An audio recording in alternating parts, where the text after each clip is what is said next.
Jordan Davis, Nakobe Dean, John Mechie, Jameson Williams, all the fallout from the big SEC championship. What went on for Desmond Ritter? Did he increase his case or did he lose some ground? And let's get into who is edge one, Thibodeau or Hutchinson, all today on Locked On NFL Draft.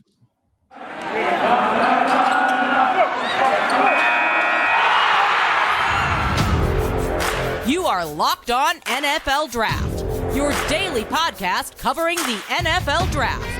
Part of the Locked On Podcast Network, your team every day.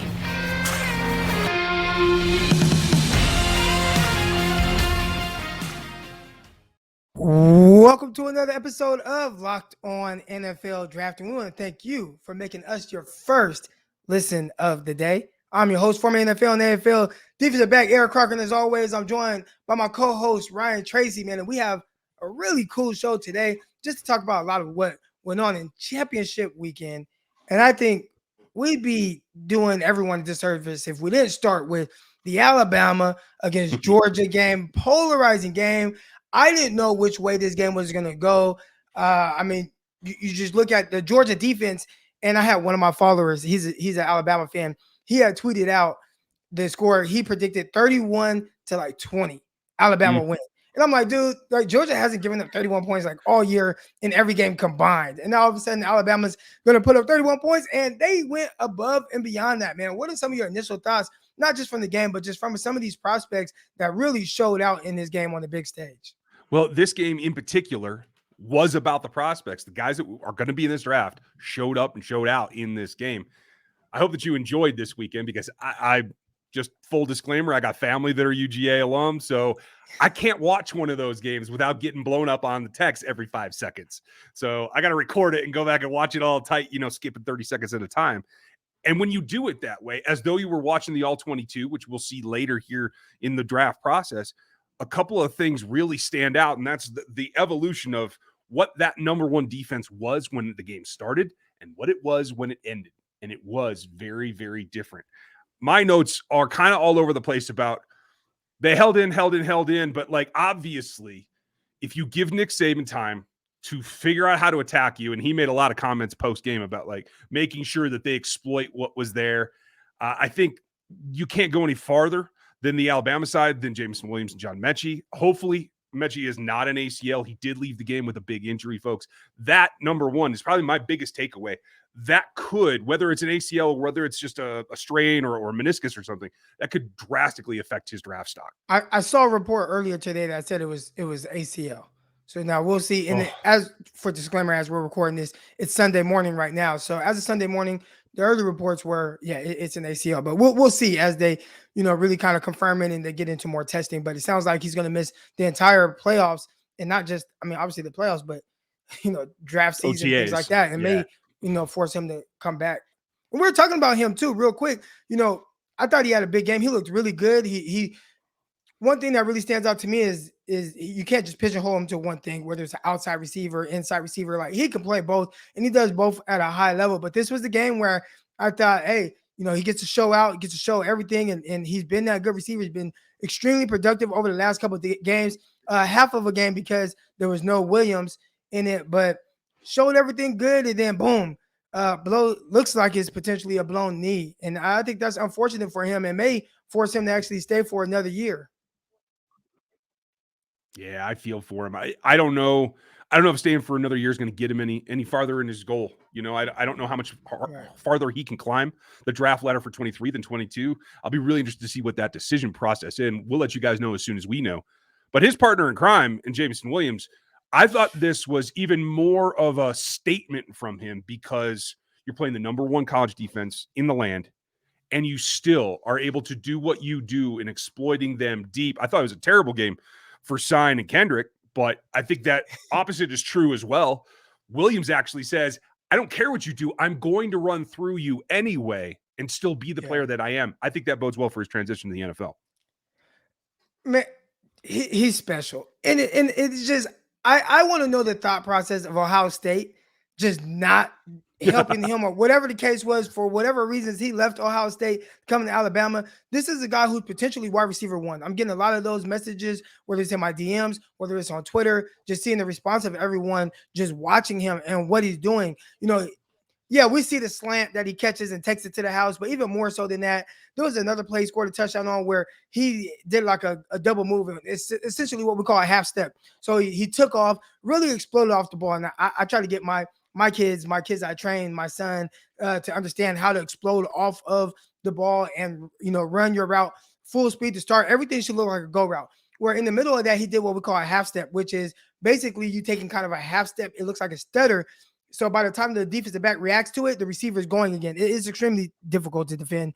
I had a nightmare time with it as a freshman in junior college. But he exploded by, it just caught the ball, and you just see just the fluidness, the explosiveness, just the understanding of changing pace within a route. So, yeah, we see the slant that he catches and takes it to the crib. But I think it's just all the other things, the parts of his game that he brings to the table that potentially has him as a wide receiver one. And not just that, we've talked about the special teams value of this. I wouldn't say it was Alabama's first punt and maybe another punt later on. He's the first guy down making the tackle as a gunner. Same thing that got him kicked out of last game. But you just see just that relentlessness, like as a receiver, as a gunner, just overall terrific football player.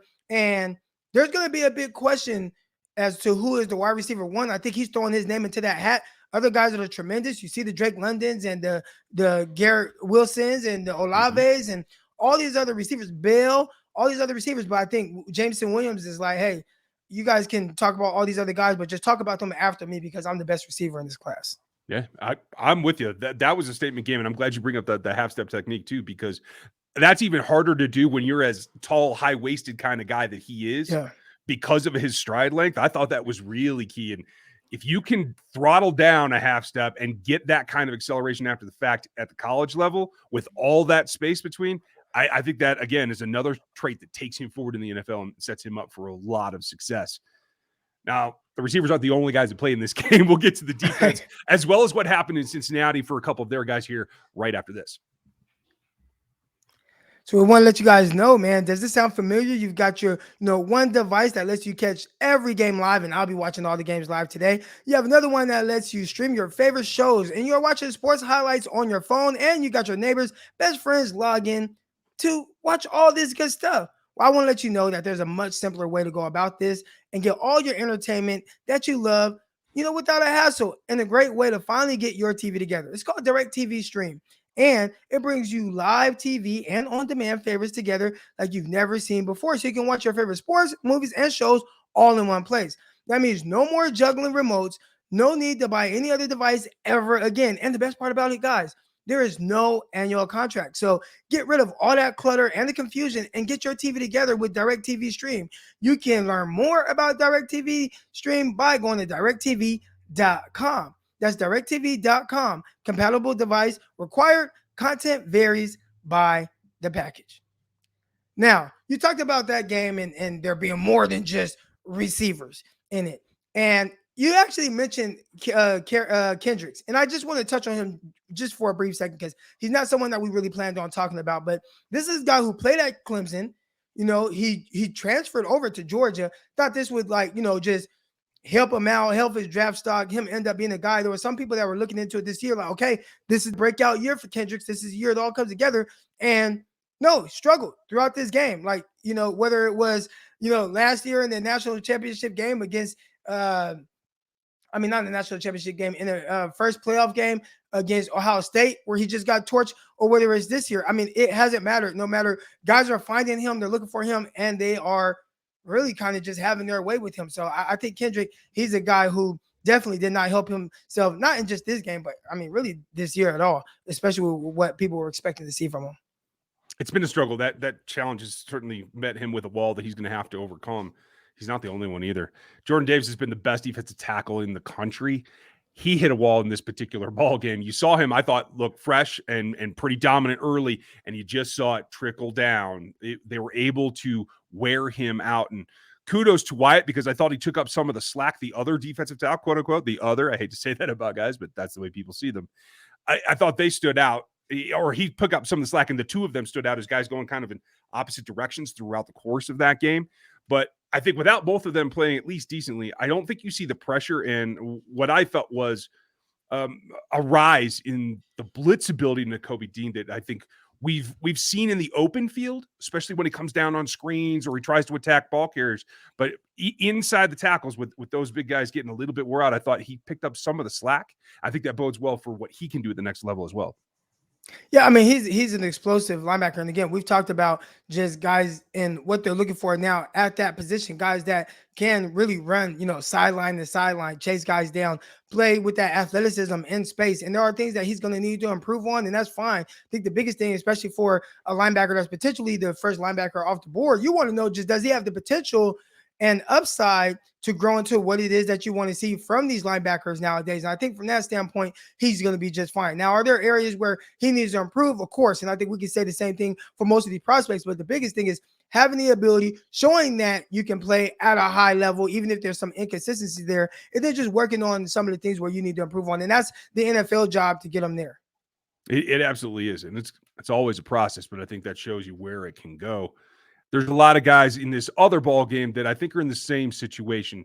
When you look at Cincinnati, they get a big win, right? But it's not the way that I think we all wanted to see Desmond Ritter try to take a step forward on championship weekend and that kind of thing. I thought there were two other players that really stood out in that game. We'll get to Ritter in a second because I know you have a take on him. But yeah, what was your thought on Ford? I thought Ford kind of has been good, but not outstanding all season. I thought he put an exclamation point on his name this game in particular. I thought Pierce did the same thing, and we've known that he's been a top 10 wideout, but I think he helped himself this weekend as well.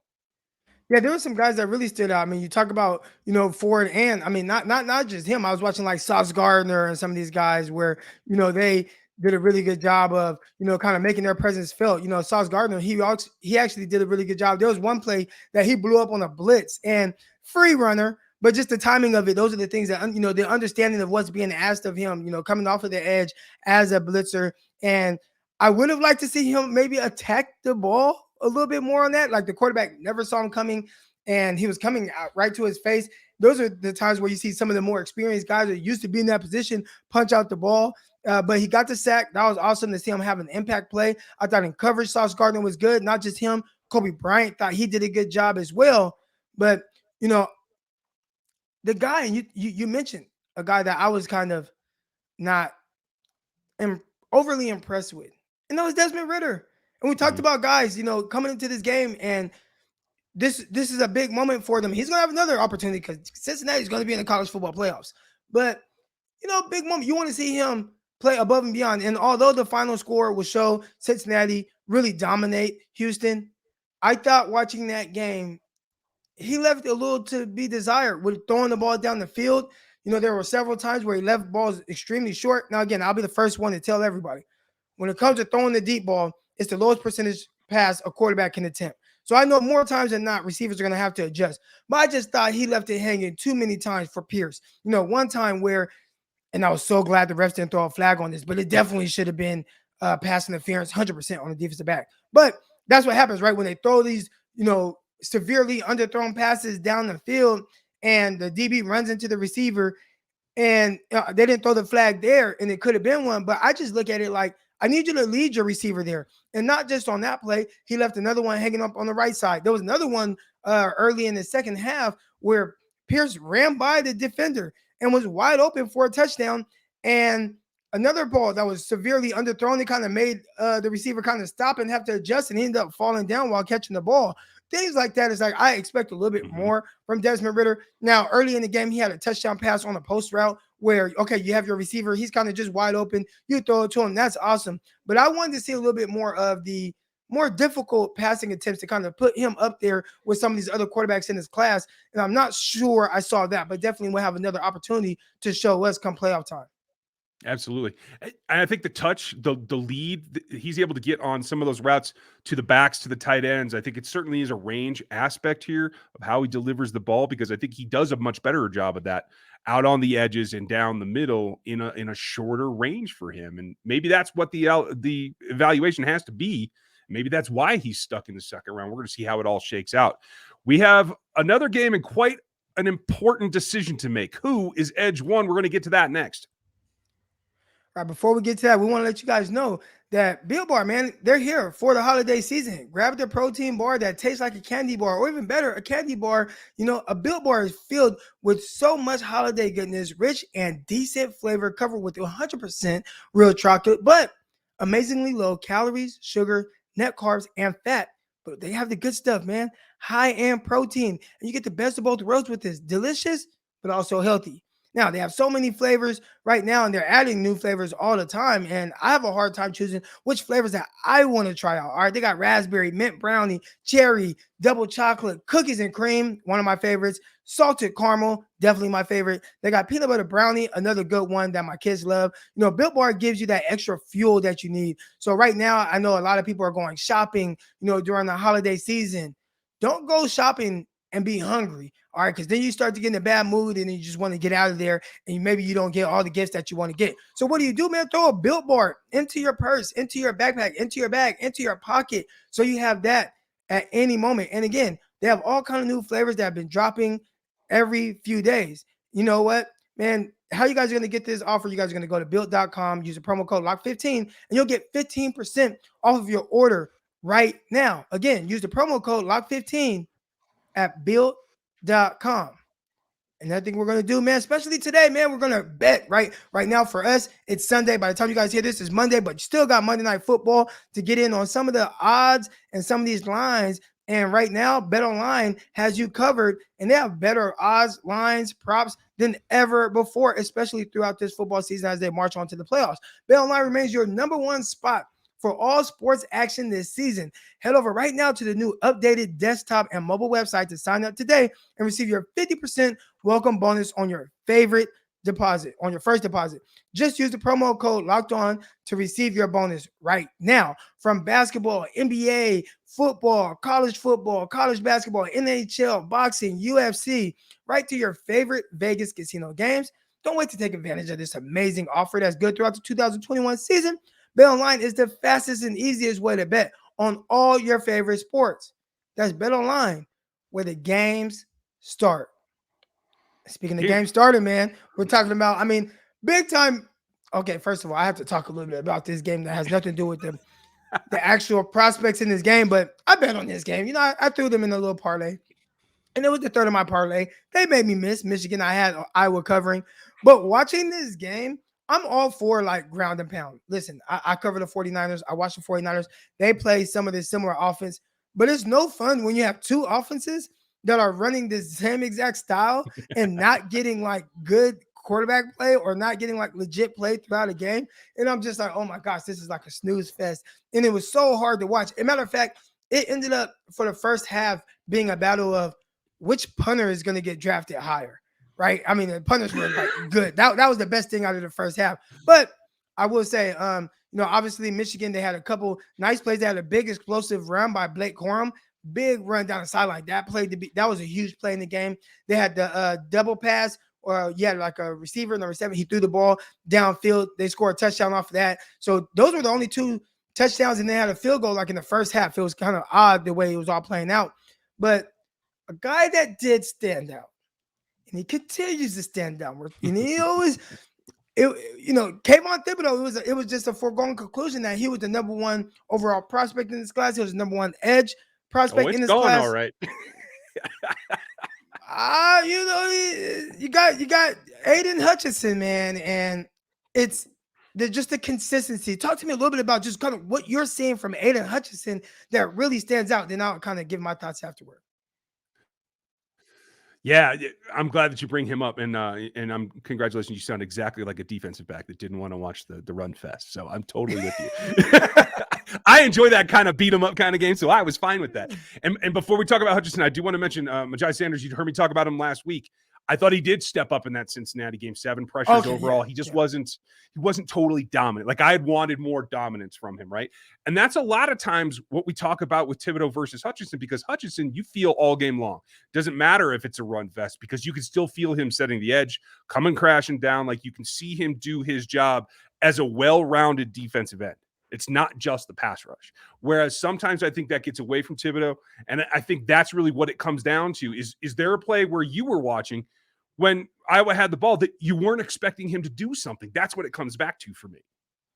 A guy that I was really watching, and I mean, I was expecting to watch him and see how he did, but Daxton Hill, safety from Michigan, really liked what I saw from him. Just his range. I liked him around the box. I thought he made several tackles around the line of scrimmage where he was firing up, shooting his gun. That's what we call it, just shooting his gun, shooting through the hip of the ball carrier and his impact from there. I thought in coverage early on, he had the pass interference downfield, but he made up for it with terrific coverage throughout the game. That's one thing. There are a lot of people that are a little, I don't want to say confused with where he should play, but you have some people that view him as a nickel. And I think it's because he's smaller. So he's kind of not smaller, but when you watch him, he looks more like a Buda Baker than he does like a Jamal Adams, at least his size on the field. I'll see what he actually measures in that. But just, when you're looking at the safeties in this game and how they, fit the style of the NFL right now, which is more spread out, and you definitely have more coverage possibilities. I think, his versatility being in coverage and being able to play around the line of scrimmage in run fits is really good. Now, is he a nickel? I'm not sure. And again, I'm seeing a lot of that. They have him playing that safety, more of a too high safety. I think he does that well. But that was a guy who I was going into it, kind of excited to see what my main takeaway is going to be. And I thought overall, just very versatile, well-rounded, really good athlete at the safety position. Yeah, usually I use the term tweener as a bad thing.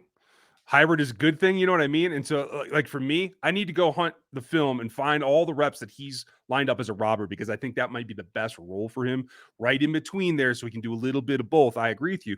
But he's dependent on the pass rush. I think that's what sets Hutchinson apart in that it doesn't matter if you're getting a play action pass, because he's going to be a factor on the play.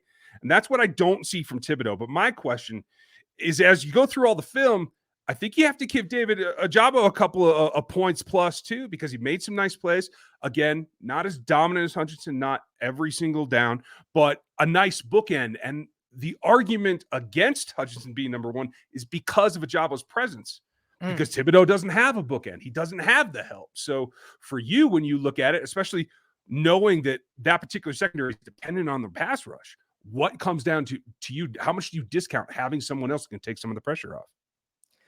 Obviously, like that's something that you have to take into account, right? I mean, watching Ohio State for the last couple of years and them having terrific edge rushers on both sides. At the end of the day, what the scouts are going to look at is just what they're gonna take their notes, and it's not going to be so much on production, even though obviously the production it matters to a certain extent, but it's more so about just the ability. So even though Hutchinson has a good edge rusher on the opposite side of him, I think it's just more so about what it looks like. How is he winning? There's a way that he wins. Like the way that he wins, is that consistent? And I think right now the answer to all that is yes. Obviously, we see the production and we see, it's high-end production right now. I think he has 14 or 15 sacks on the season. He's going crazy, especially over the last couple of games. But to me, it's one of the sacks he got. He bulldozed is on that side of the line. So the right tackle, bulldozed the right tackle. They tried to have a running back help, threw the running back out the way, and then went on to get the quarterback. And it doesn't really matter how you try to slow him down. He's able to just win, and it's extremely consistent. And I see him active in the run game. I think he does a really good job there. Just seeing the strength. There was another play where he just bulldozed the offensive lineman right into the quarterback's lap. And I think it was the bookend that ended up getting in trouble, getting into the quarterback's face after the play. And they threw like an unsportsmanlike conduct penalty. But just Hutchinson, the way that he wins and being able to win with speed around the edge and be disruptive as well as power consistently. The dude is just, he's tremendous. And at this point, again, I don't want to get caught up in the hype. I don't want to, get just throw out the window everything that Kayvon Thibodeau has done and how good he looks. And he got a sack in his game, right? So that, he's starting to kind of turn up a little bit, but Hutchinson is just, I think he's just better. I don't know. We'll see. When I say better, right? I'm looking for like just a football player, right? Like the good football player, the dominance and how he wins. Is that consistent? And right now with what Hutchinson's doing, I think it's just a little bit more consistent than what we're seeing from Thibodeau, who might be the more freakier athlete, but we're just not seeing the production as much. Now, again, maybe it has to do with a little bit like you said. not having that guy on the other side to take a little bit of pressure off of him. But right now, Aiden Hutchinson, he looks a little unreal, and it seems like each week he's just getting better and better and just showing more and more why it's like, hey, why aren't you guys talking about me as the number one pass rusher in this class? Well, for the record, I've been doing that for about a month, so hey, We'll we'll get there. But I like what you said too, and one more thing to illustrate that. Working through a chip double team and destroying both the guys is completely different than what I saw this weekend from Thibodeau, where on at least 2 occasions, I watched him lose one-on-one to a tight end in a block. That can't happen if you're a top pick. That's just bottom line. And Utah, I think, has come on very strong this season. You can have a lot of props for them. And tomorrow we will be talking about Devin Lloyd, because I'm impressed that I didn't bring him up today, because that's how much I want to talk about that guy. But we're going to go through that. We're going to start Mock Draft Monday next week. Make sure you guys are ready for that. We're going to come up with some interesting formats, I'm pretty sure. And we have a ton from this championship weekend to still talk about tomorrow. So make sure that you get subbed and you hit the like button over on YouTube. Hit us with your reviews there and comments on what you think. Is it Hutchinson? Is it Thibodeau? Give us your feedback here on YouTube. We appreciate your time. And I'm excited about this. I could probably go on for another 6 hours, Croc. I'm not sure how we're going to cut it off. Well, we're going to cut it off there, and we appreciate everybody that's been tuning in. Make sure if you're not following us, man, follow us on Twitter at Eric_Crocker for myself. Also follow Ryan on Twitter, Ryan Tracy NFL. So, you can interact with us outside the show. If there's things that you want us to talk about or prospects you want us to touch on, make sure you hit us. I'll definitely dive right into the film and get my analysis on the following show. So make sure you guys do that. But until next time, we want to thank you guys for making us your first listen. We are out. Peace.